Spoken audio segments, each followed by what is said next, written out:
My name is Chris Proctor. I'm a management and program analyst at USDA. I've been with rural development since 2014. I started with our rural business cooperative service. And then recently, in the past year and a half, I joined the telecommunication program right around the time that the ReConnect program was announced.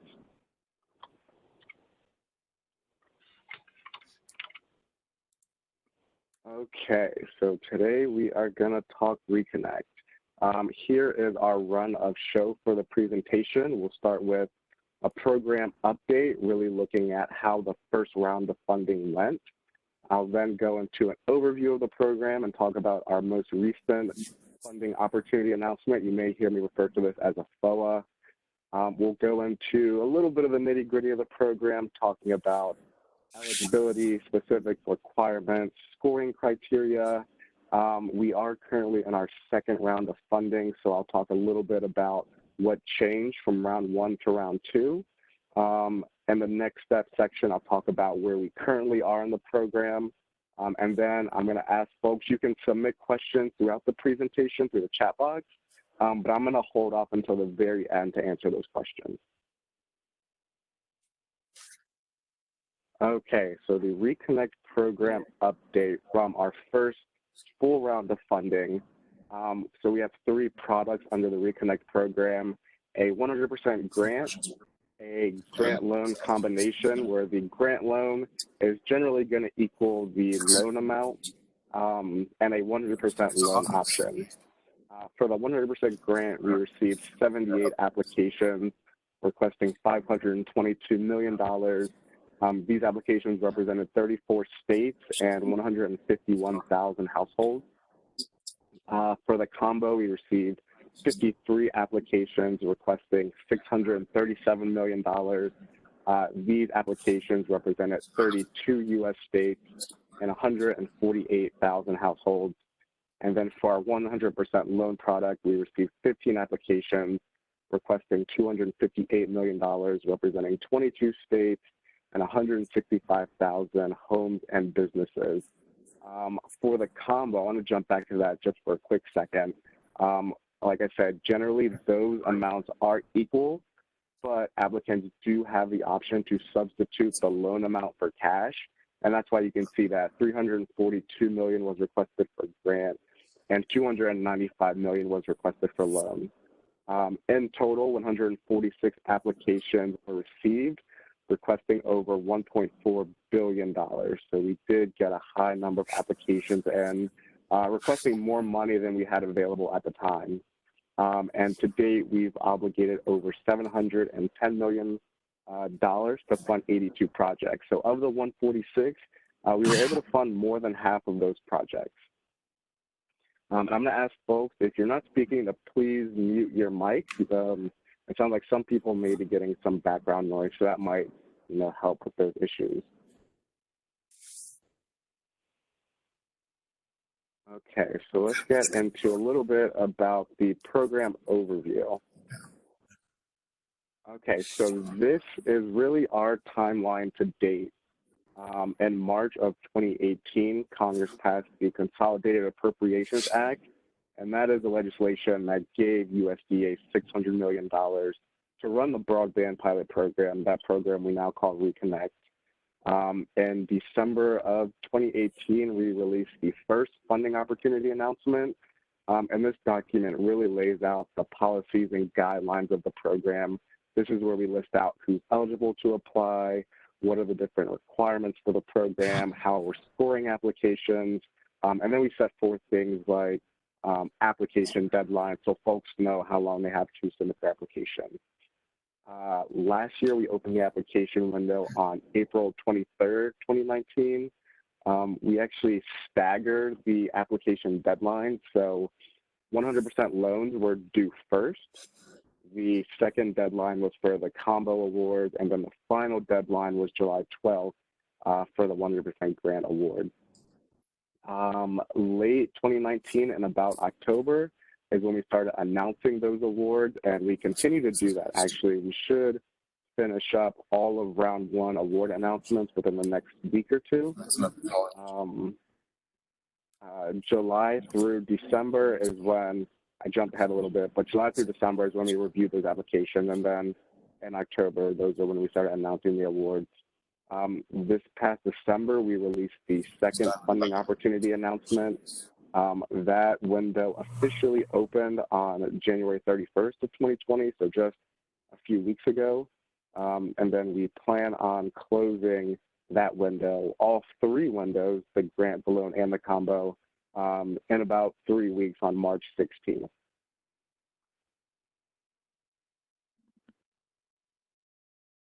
All right, so let's get into a little bit more of the specifics of the program. At USDA, we wanted the program to be open to a wide variety of entities. So you can see here, municipalities are eligible to apply, any territory or possession of the U.S., federally recognized tribes, nonprofit entities, for-profit corporations, LLCs. We get a number of co-ops that apply. Mutual organizations are also eligible to apply. The only folks that we are not allowing to apply are individuals and co-applicants. We do encourage partnerships, but two organizations cannot come together to submit one application.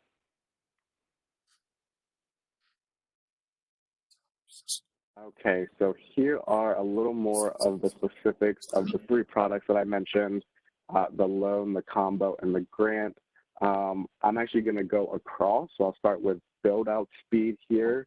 You can see that across all three products, when the system is ultimately built, it must provide 25/3 service to every premises in the area that they're proposing to serve.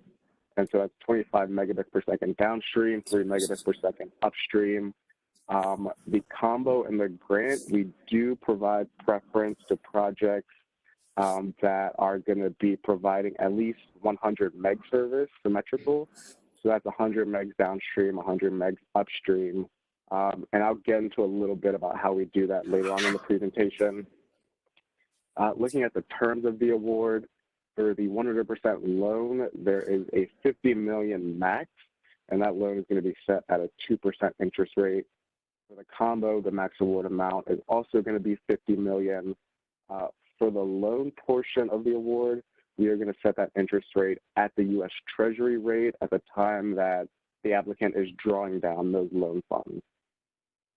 For the 100% grant award, the max award amount is going to be $25 million. And the applicant must provide a 25% cash match. The loan application review is going to be a little different from the combo and the grant. So for the loan, this is actually a non-competitive product type.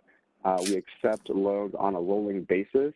And so if an applicant is able to submit their application to us in a week, we can actually get those funds obligated as soon as we determine that the project meets our eligibility requirements, it's feasible, and we do our due diligence through the application review. If there's some sort of issue with the loan application, if we go out and we find service in the area that the applicant is proposing, we can actually go back and forth with the loan applicant and have them update their application and then resubmit it to us. The combo and the grants are a little different. These are the competitive lanes, and so when we receive a combo or 100% grant application, we do have to score that application, and then we make awards based on whatever application has the highest score, and then we go from there, usually until we run out of funding that's available. For the 100% loan, we had $200 million available in the first round. For the combo, we had $200 million available. And for the 100% grant, we had $200 million available. And that's also the case for this current round that we are offering funding through. Okay, so some of the eligibility factors for the program. We do require the previous calendar year's unqualified comparative audited financial statements. We require the fully complete application. The application must be fully completed. Timely build-out completion. Applicants have 5 years to fully build out their project. the applicant must be financially feasible and sustainable. Really, we're looking at the company's financials. So the company has to be, in good financial standing, and we'll go into the details a little bit later in the presentation. The project needs to be technically feasible. Service needs to be provided to all eligible areas where the applicant is proposing to serve. And the project must be fully funded by either the loan, grant, or loan grant combo that the applicant is receiving.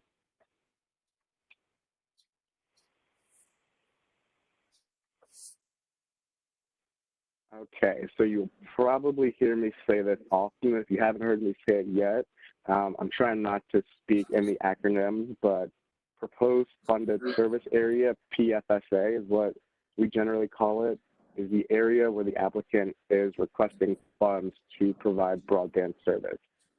And so when they go into our application system, they will be asked to draw the areas on a map where they're proposing to provide broadband service. Because we're looking at financials not on a project level, but on a company level, we're also going to ask them for their non-funded service areas, or NFSAs. These are the areas where the company or organization is already providing broadband service. So this is not applicable to everyone, but we do want to get a sense of your company's history of providing broadband service and the financials of what that looks like. Are you providing service to 100,000 customers currently? What type of prices are you charging? What type of service offerings are you providing? That's the information that we're looking for your non-funded service areas. We have a great mapping tool on our website, reconnect.usda.gov. This will show you areas that are ineligible for the program. So I do want to stress this because a lot of folks think there may be one map out there that's going to show you everywhere that has 10-1 service. Unfortunately, that map does not exist. But what the agency can tell you is where areas are that are ineligible, meaning they are non-rural. We've provided broadband infrastructure funds to them before, and so we're not going to overbuild existing systems that we funded. And we're also not going to overbuild CAP 2 Auction 903 winners. So if you go on our map, you will see those areas clearly highlighted to give you a sense of areas that you should avoid because those areas are currently already served. Another thing about your PFSA, your proposed funded service areas, is that they do not need to be contiguous. You can have 10 different PFSAs. You can have one PFSA with what we call donut holes. So if you know that within the area you want to serve, there's a little pocket in there that does have 10-1 service, you can cut that service area out in our mapping tool. One thing to keep in mind is that each service area that you draw must meet the 10-1 requirement on a standalone basis. And so if you draw 10 different service areas, one of those areas can't have 10-1 service, and then the other 9 don't have 10-1 service. Each area has to lack 10-1 service that you draw.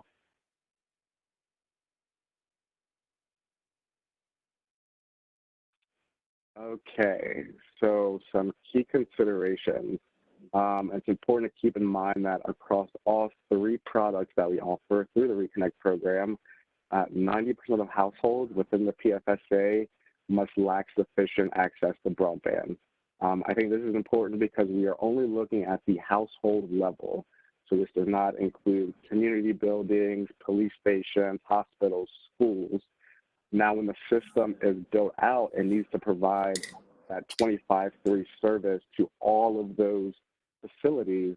But when we're looking at whether or not you're eligible to apply, we're only looking at the household level.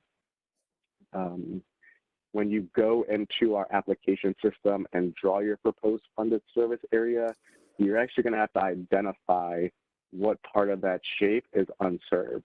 And if you draw, say, a circle, and you say only half of that circle is unserved, then you will get an error message in our system that says, hey, I'm warning you, but if you want to submit this application, be aware that 90% of households have to be unserved in this area that you drew.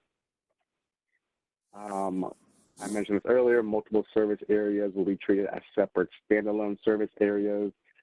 This is especially important for the combo and the 100% grant, because as I mentioned, these are competitions. So if one of your service areas that you draw is ineligible, we can't go back and ask you to update it. We have to completely throw out the application, and you would have to apply next year if the organization is interested. For the 100% loan, we could go to you and say, hey, you should remove this service area because it has this issue with it, but we cannot do that for the competitive lane. USDA will conduct service area validations on applications. I mentioned this earlier, there's not one magical map out there that will tell you which area has 10-1 service with 100% accuracy, and so the way we validate this is actually by going into each service area that the applicant is proposing, and then doing speed tests ourselves, talking with homeowners or residents in the area, looking to see if there's any infrastructure that would indicate that there's at least 10-1 service available in that area. And so we will look at all publicly available data and data that we have access to, but ultimately we determine whether or not a project is eligible, and if there's 10-1 service in that area, by putting boots on the ground. We do encourage folks, if their state has done a study or if they've done their own study on the availability of 10-1 service in the area, that's something you should, and I would highly recommend, include in your application, but that will not be the final determination. We will, like I said, put boots on the ground to see whether or not there's 10-1 service there. And if folks are interested in seeing our service area validation guide, they can go on our website. It's under our forms and resources.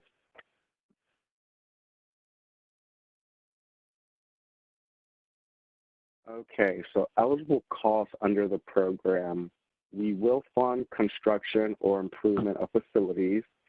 We will fund reasonable pre-application expenses. This cannot exceed 5% of the total award. Generally, these are costs incurred after the date that the funding opportunity was announced. So in the case of this current round, December 12th, 2019, we do have one exception though. If the applicant applied under our first round and was not funded, then those pre-application expenses, if they benefit a round 2 application, we will reimburse any of those expenses. We will fund terrestrial-based facilities for satellite broadband service. Again, that project does need to provide 25/3 service simultaneously to every premises in the PFSA, and it cannot cap bandwidth usage. One thing that's unique to the 100% loan is that we will fund the acquisition of an existing system that does not currently provide sufficient access to broadband, but that cannot exceed 40% of the total loan amount.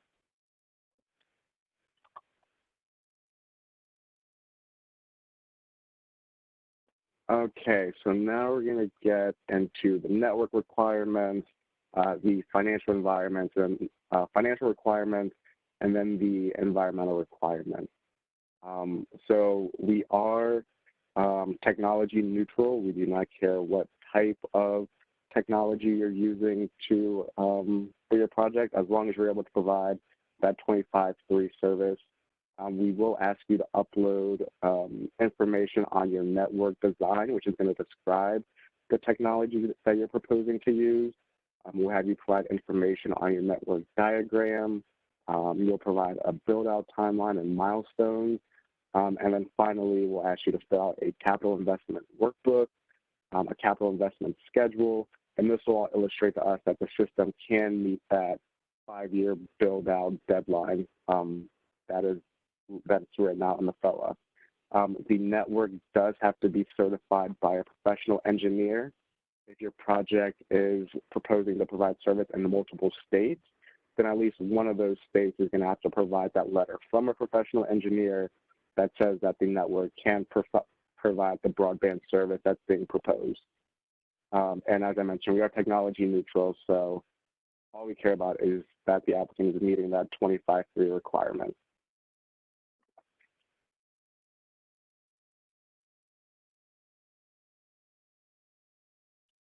Okay, some of our financial requirements, and as I mentioned, we are looking at the company's financials, not just, whether the project is feasible. So we ask the applicant to provide a financial pro forma, which includes 4 years of historical data, your current bridge year data, and we ask you to project out 5 years. What we're looking at is things like subscriber estimates on the proposed service offerings. We're going to look at your balance sheet, income statements, cash flow statements, and any assumptions associated with your 5-year forecast period. We're also going to ask you for your depreciation schedule for existing facilities and those facilities funded with any sort of federal assistance or matching funds. One of the requirements is the unqualified comparative audited financial statements from the previous year. One thing that is new for this funding round is that if the applicant is a subsidiary and they'd like to apply, then they can have their parent company fully guarantee the loan, or in the case of a grant, the parent company can guarantee that the construction will be completed. And this is relevant especially if the subsidiary can't meet all of the requirements on its own financials, and they need that guarantee from the parent company.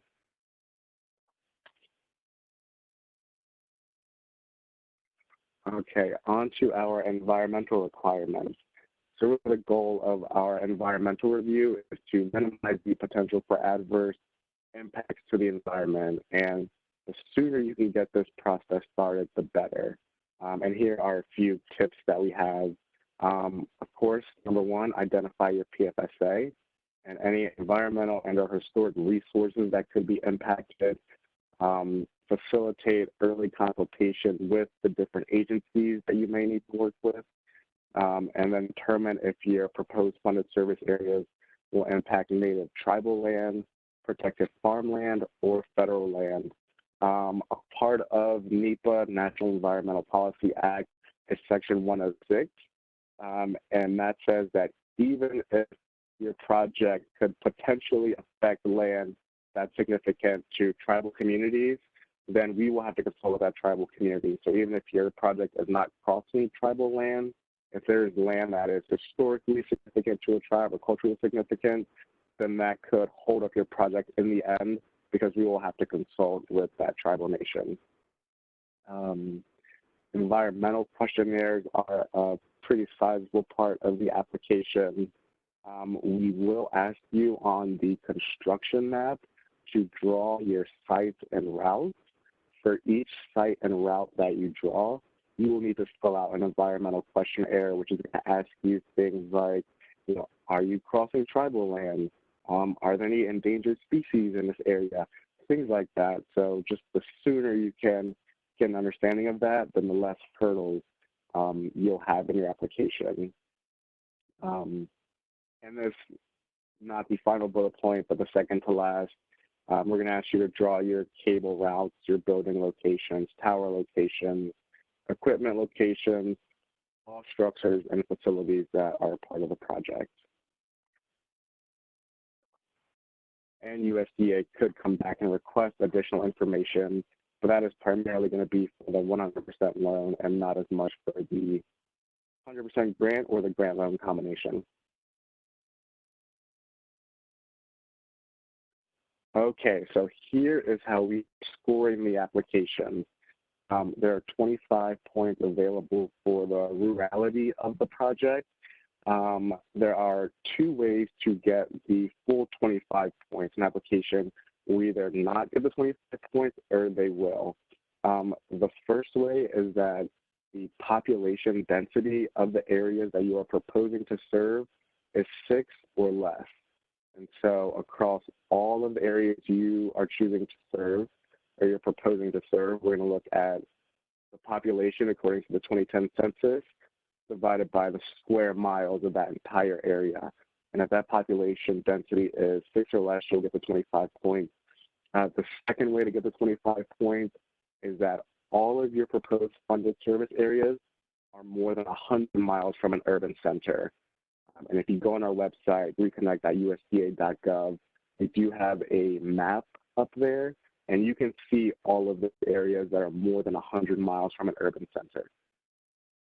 The next scoring criteria is farm served. We are going to give 1 point for every 10 farms served, up to 20 points. The application system is going to automatically generate that number for you. We are pulling data from the 2017 Census of Agriculture, and that's how we are counting the numbers of farms or ranches or fisheries. They've got to be captured in that 2017 Census of Agriculture. There are another 20 points for the performance of the offered service. 100 symmetrical will get you those 20 points. Anything beyond that, there aren't any higher tiers for points. 100 meg symmetrical or higher will get you 20 points. We are going to offer 1 point each, up to 15 points for businesses served. Businesses are handled a little differently. We have a one-page form on our website. Applicants are going to need to take that form and get it filled out by different business owners who are essentially pre-subscribing to the service that will be offered. And so they will then take that one-page document that was filled out by the business owner and then upload it into our system as a part of the application. The next 3 scoring criteria: healthcare centers, educational facilities, essential community facilities, and applicant will receive 1 point each, up to 15 points. This is handled similar to farms, where the system is going to automatically calculate that score. When you draw your proposed funded service area, we are actually counting the number of facilities that you're serving, and we pull that data from the Homeland Infrastructure Foundation level data, which is hosted by the Department of Homeland Security. And then we also pull data from the Institute of Museum and Library Services for educational facilities. So this is going to give us information on where different museums and libraries are located across the country. We have opportunity zones. If the area that you're proposing to serve touches an opportunity zone, you can receive an additional 5 points on your application. And then finally, we have 20 points for state or tribal broadband activity. This is broken out into 3 different sections. 10 points are available if your state or tribe has a statewide or tribal broadband plan, and that plan has been updated within the past 5 years. Your application can receive 10 points. If your state does not restrict utilities from providing broadband service, there's an extra 5 points. And if your state expedites rights of way and environmental requirements, then that's an additional 5 points that can be awarded to your application.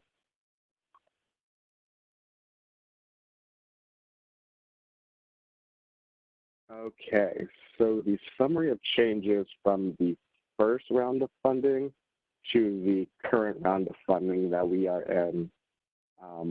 I mentioned this a little earlier, but last year we had all application window closing staggered. So some applications were due in early June, some were due in late June, and then the last batch of applications were due July 12th. And that was depending on the funding stream that you were applying for. This year, all applications are due March 16, 2020, and the application window opened on January 31st. We did add definitions for healthcare and educational facilities. There really is no change for those compared to last year, other than us adding, some specifics on what folks can look for. And we changed the name of critical community facilities to essential community facilities. Across rural development, we call these facilities essential community, and so we just made that change so broadband would match with the other programs. A very big change was that for 100% grant application, under the first round, 100% of households had to lack sufficient access to broadband. And so when we went out to conduct our service area validation, if we found one household with access to 10-1 service, then the application was ineligible. We lowered that threshold this time around so that for our 100% grants, 90% of households cannot have sufficient access to broadband. We did change the requirement for the unqualified comparative audited financial statements. Last year, we required 2 years of those statements. This year, we shortened it to just 1 year of those statements. We did remove a certification that was required. I won't spend too much time on that. And then we provided the extra 5 points to opportunity zones, projects that are serving those areas. Okay, pre-application expenses, those that were incurred for round 1, they can be reimbursed if the applicant receives an award under round 2, not to exceed 5% of the total award amount. Number 7, under certain conditions, the parent can guarantee if the subsidiary is the one applying. Number 8, we did change the scoring criteria for farms. Last year, we did 1 point for every farm served. And similar to businesses, we asked folks to upload that 1-page pre-subscription form. This year, we're doing 1 point for every 10 farms served. And we're pulling that data from the 2017 Census of Agriculture. One change that is specific to tribal communities, we know data out there for tribes aren't great, especially facility data. And so if a tribal entity is applying and they draw their proposed funded service area and they say, hey, their facility is missing here. We know that there are 2 schools here, but your map is only showing 1 school, or, we have 10 different healthcare centers here, but your map is only showing 3, then the tribal leader can submit documentation that says, there are additional facilities being served, and we will award points in those instances. I didn't touch on this much, but there is a challenge process. We call this the public notice response process. When we receive an application, we have to put it on our website and make it publicly available for 45 days. During that 45-day window, an incumbent provider can come in and say, I'm providing at least 10-1 service in this area, and essentially they are challenging whether or not that project is eligible, and that's something that we take into consideration, and then we do follow up with the challenger to determine whether or not there's 10-1 service in the area. Under the initial round, that window where incumbent service providers could make that challenge was 30 days. Under this funding opportunity announcement, that window is increased to 45 days. Okay, next step. So this is really where we are currently in the application process. Loans are going to be accepted on a rolling basis. They're going to be judged on a first-come, first-served basis. So we could really start obligating loans as soon as, a week after the application window opens. A little differently for the combination loans and grants and the 100% grants, there is a competitive process. And so after we review and score those applications, those will all generally be announced at the same time or at a later date, depending on how the rollout is. The applications are going to be scored based on the criteria that I just shared with you. That's also in the funding opportunity announcement. And USDA verifies whether or not the area has 10-1 service by doing service area validations or SAVs. We have the SAV guide on our website, but again, we're checking for 10-1 service. We're going to look at any other information that was provided by the applicant, and we're going to consider all of the public notice responses that were filed within that 45-day window. And we can go back and ask for clarifying information. The more information that can be provided to us, the better.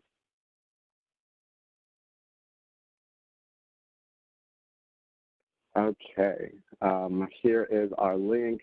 A few things that you need ahead of time when you're applying for the program. Make sure you have your tax tax identification number. I'll come back to level 2 EOF, but your DUNS number, your SAM.gov registration, your CAGE code. The level 2 EOF ID, you can go to eof.usda.gov in order to get that. There is a verification process. This is essentially telling us that you are who you say you are and that you are eligible to come into our system and apply for our program. The ARR, the Authorized Representative Request, is something unique to the ReConnect program. You need a level 2 EOF ID. When you submit your ARR, and that level 2 EOF ID must be provided. But this is essentially telling us that the board of your organization or company is okay with you applying for the ReConnect program. And in that ARR, you actually are going to identify who is the person that's going to be submitting the application.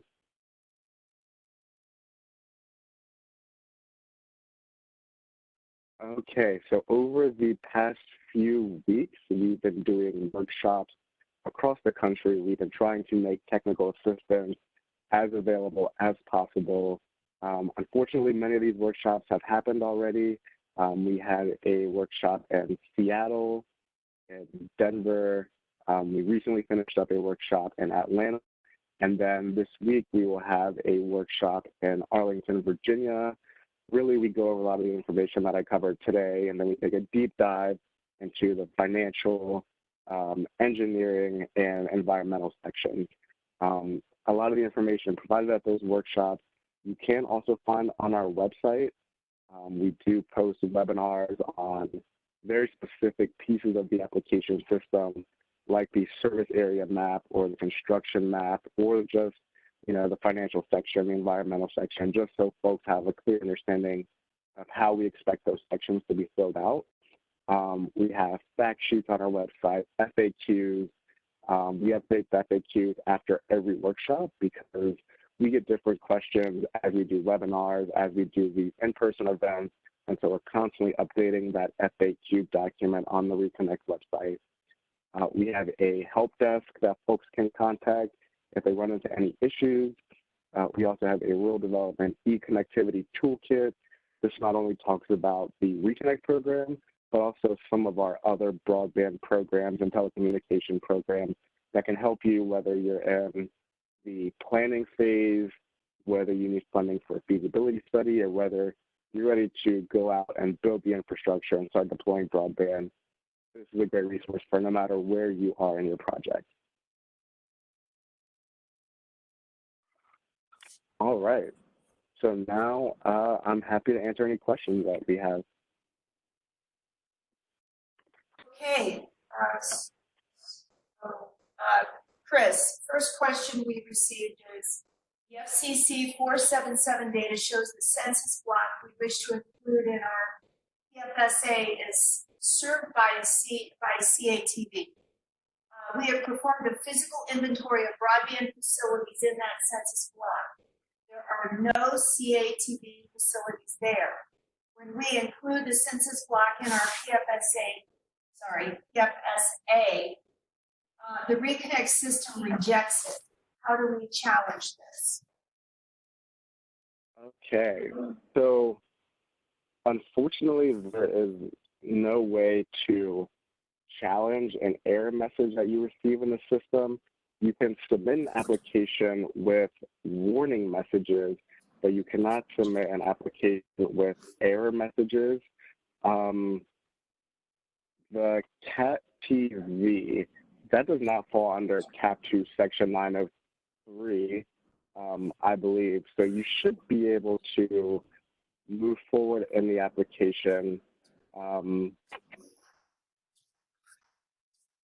Let's see, that might be a good question that we take to our help desk, because if there's not 10-1 service in the area, our team will go out and validate that. Even if the FCC Form 477 data does show that there's service in that area, that's not data that we are going to be, we're not going to base our decision on whether or not there's 10-1 service on that data.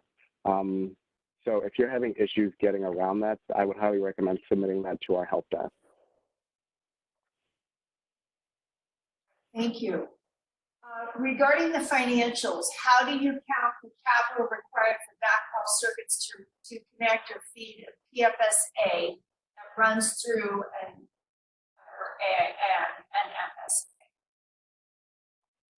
FSA? Okay, the audio is a little hard to hear, but I think I heard for the financial section, if a part of your project is running through a non-funded service area to connect to a proposed funded service area, how do you spot the financials in that case? Is that right? Yeah. How do you count the capital required for backhaul circuits? Yeah, so any facilities that are running through a non-funded service area cannot be funded with ReConnect funds.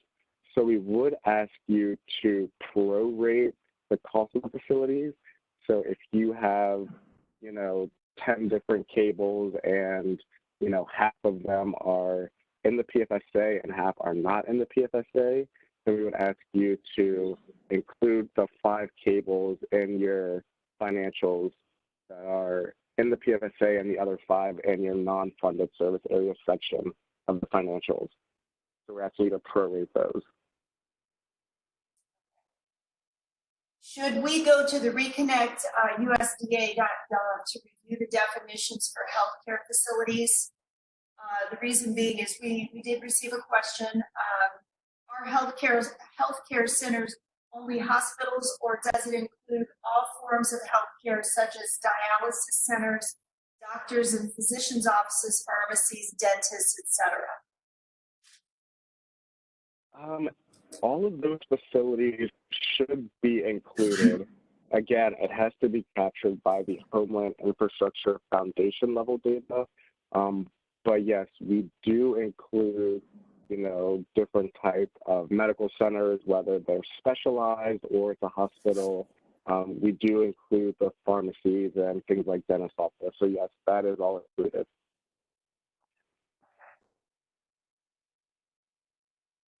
So another question. From the experience of round 1, are there any projects or partnerships that are particularly unique that you'd like to highlight? Are there any projects particularly unique? I would just mention that we do get a lot of electric co-ops and telecommunications companies that come in and apply for the program. Generally, these applicants have some level of experience or a high level of experience delivering broadband service to their customers. A little more rare, but we are seeing more and more, are municipalities coming in, and they are actually contracting, having some sort of operating agreement with the internet service provider, because a part of the program is actually the applicant owning the facilities that are financed. And so this is a way that the town can actually own the broadband system. If they don't have experience running a broadband system, they can actually have an operating agreement with an ISP who can be responsible for maintaining that system. So that's something we've been seeing more and more often. Have all round 1 awards been made at this point? And can an applicant in round 1 who did not receive funding reapply in round 2 for the same areas?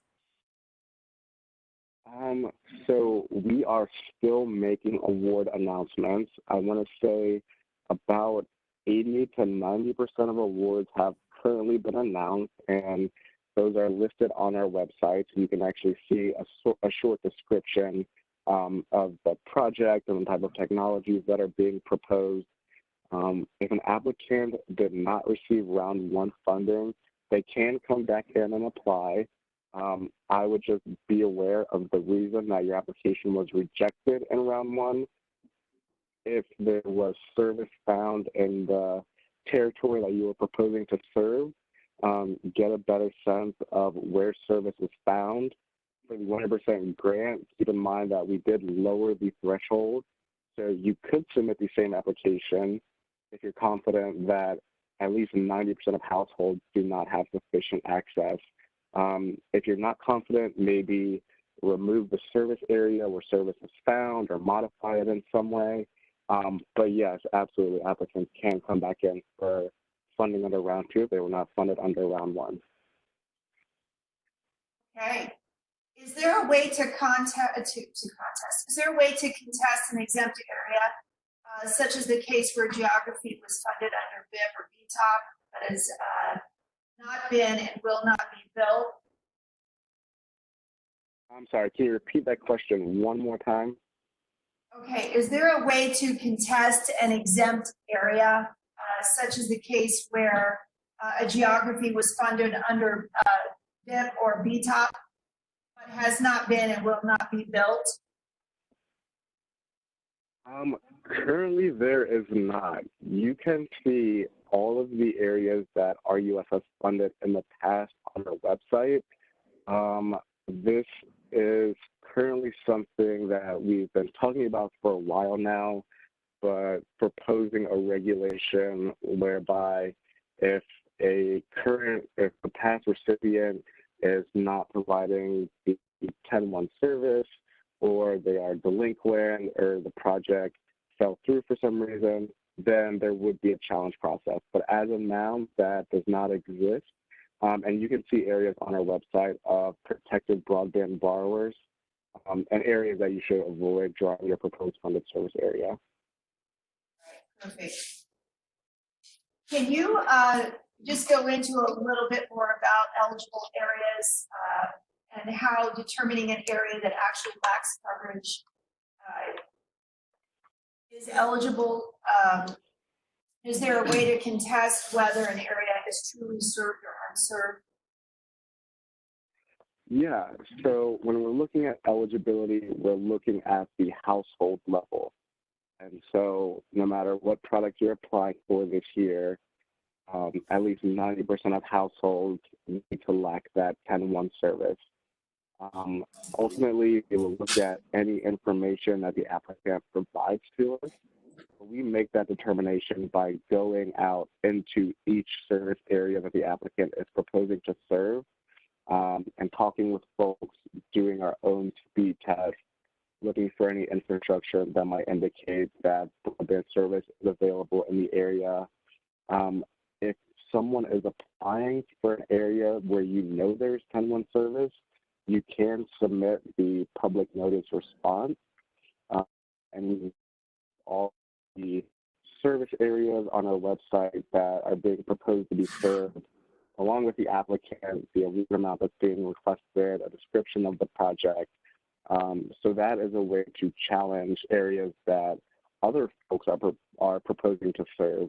So yes, that absolutely can be challenged. What's the smallest company size you would consider for a grant? The smallest company you consider for a grant, I think the average award amount for this year was somewhere around $10 million. That's not saying that's, an ideal number to shoot for, but I'll quickly look up what was the smallest award amount that we made. I want to say it was less than $1 million, maybe around 800,000 or so. Let me just do a quick look. I mean, we understand that a lot of the companies that are serving rural America are pretty small. And so I don't think there's anything that we would not consider. But just to give you an idea, we are funding projects that can be as big as, 25 to 50 million. I do see an award for $397,000, and that looks like it might be the smallest award that we funded. Perfect. Are there any questions here in the room? Anyone that would like to inquire or get some clarity on anything that's been discussed? Right. All right. Well, we just want to say thank you, Commissioner Schmiel, for being here. Peter Voderberg, thank you very much. Dr. Hogue, thank you to Ohio University, faculty, staff, students, for providing us this venue. We appreciate it very much. This session has been recorded. We will provide it to you as soon as we get the link for it. We'll get to that distributed to everyone. And we thank you all very much for attending this webinar with us today. Have a good afternoon. Thank you.